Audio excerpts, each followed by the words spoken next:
صبحتون بخیر بینندگان عزیز. باز هم در استودیو من هستم و باز هم آماده‌ام که به سوال‌های شما جواب بدم.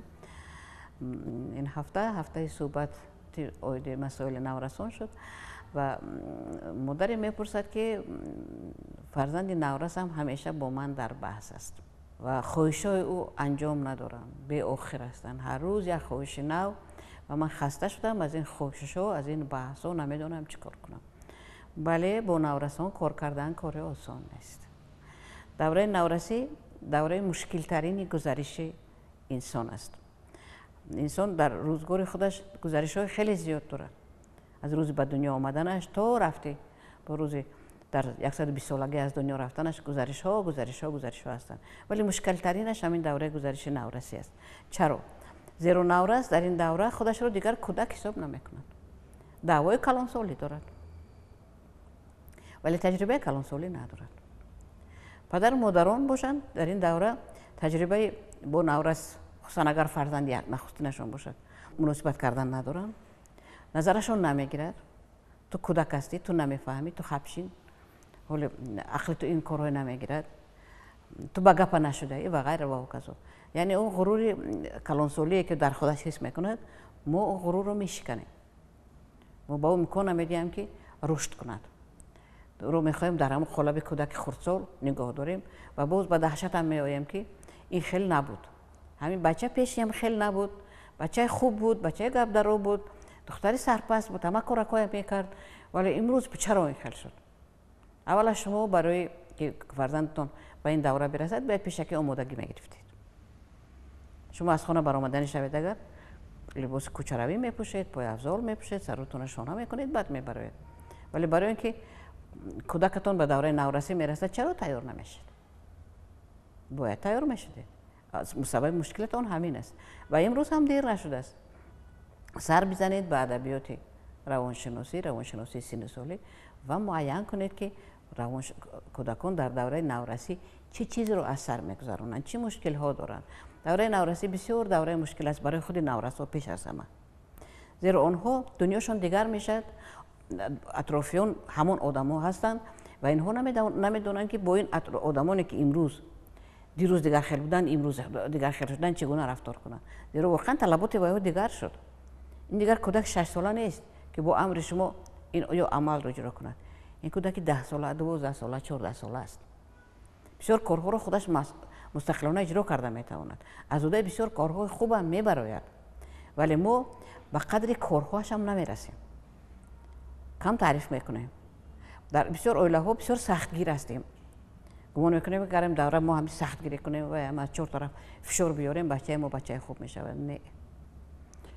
فرزند شما در این دوره دوره است که شما میتوانید با او شرط نامه بندید، مصلحت کنید، مسئله هایی که با او داخل دارند با روزگی خودش، با توصیه خودش حل کنید. مثلا کودک بچه نورس اون طرز میخواهد لباس پوشد که به خودش معقول است. بسیار پدر و مادران میگن که چیز قیمت طلب میکنند. نه، و چیز قیمت طلب نمیکنند. و چیز مناسب همون دور و زمان و محیط خودش طلب میکنند. در مکتب جورهایش، همسنفایش، دوگانه‌هایش دیگر خیلی لباس میپوشند. همین چیز خیلی مد شده است. من نمیدونم شمی تنگ است، شمی وسیع است، دامنی کشاد است، دامنی کوتاه است، دراز است، یک چیز مد شده است. هر سر چند وقت مد عوض میشد و او در همون محیط با همون لباس میتواند خودش را راحت حس کند. اگر شما اون چیزی موافق دلش رو خرید نتوانید و در اون محیط خودش رو برای حدیث کردن نمیتواند و خواه نخواه از شما اون چیز رو طلب کردن میگیرد.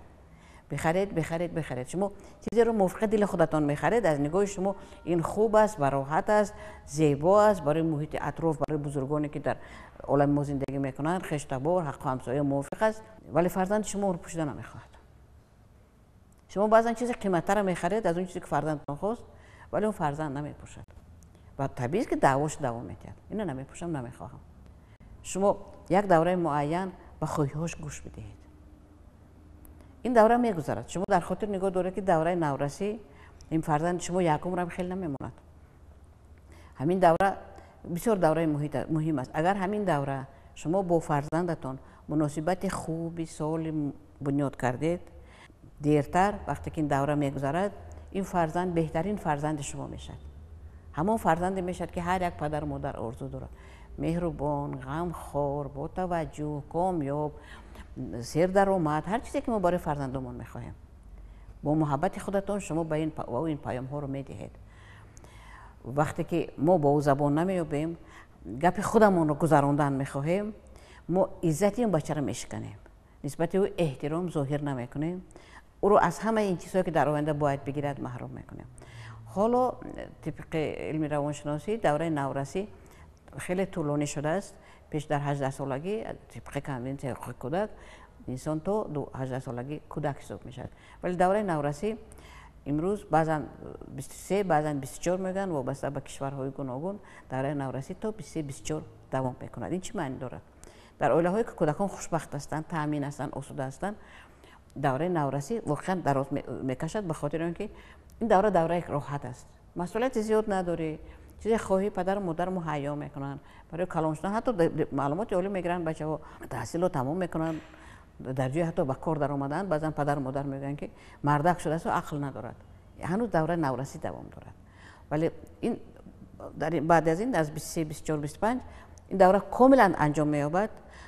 آدم خودش مسئولیت رو به عهده میگیرد و برمیگردد به شما، چون همچون یک جوان دختر خوب، جوان پسر خوب برمیگردد، همچون فرزند غمخوار، مهربان، با مسئولیت که برای شما میخواد خدمت کند. ولی تا آن دوره عزیزان شما باید با او خدمت کنید، با احترامتون، با صبر و طاقتتون، با شنیدنهایتون، با نصیحت و مصلحت‌های کلانسالانه‌تون با او همچون کودک مناسبت نکنید.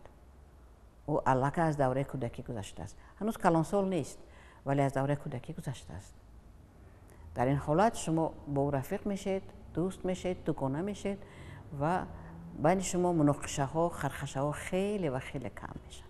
این بود جواب به سوالی که چرا نورس مناقشه میکند. زیرا شما او رو احترام نمیکنید. احترامش رو با او پیشنهاد کنید و میبینید که این گونه مناقشه ها از بین میروند. آباد باشید تا صحبتی دیگر در تلویزیون زمینه. سلام.